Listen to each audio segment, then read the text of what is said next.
Alright, this is 14th of April.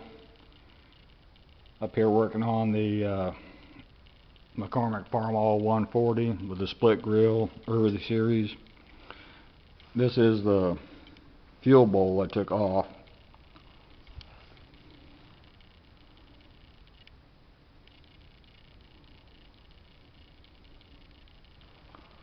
I don't know if you can see it, the screen is long gone on the inside.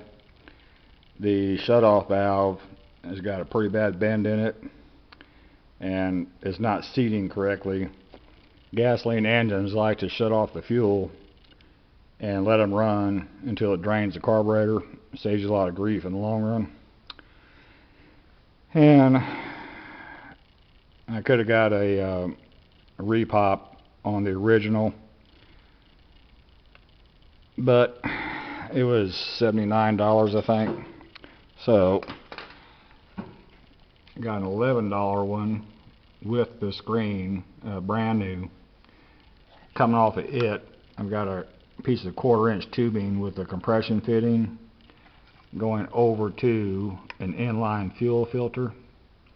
From there into a 1/4-inch by 1/8-inch pipe, 1/4-inch compression with a piece of 1/4-inch tubing coming off of it, and then clamped on a hose. Is it original? Hell no. Is it better than the original? Yes. That's a micron filter. You got your screen up there going through a micron filter. On the carburetor there's a screen on the fitting. Okay, and this was pretty much all original. On the fuel hose coming from the sediment bowl, you had flare fittings. Okay, and I did away with that and put in a more efficient, better filtering fuel system going to the carb now.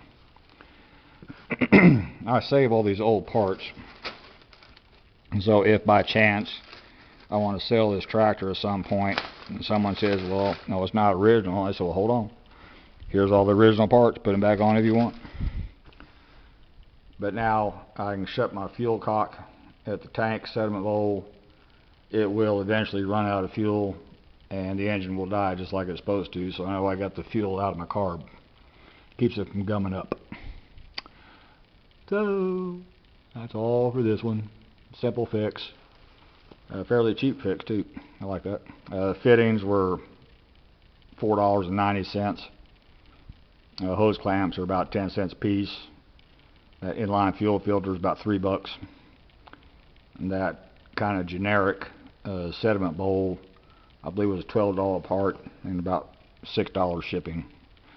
So easy fix. Thank you.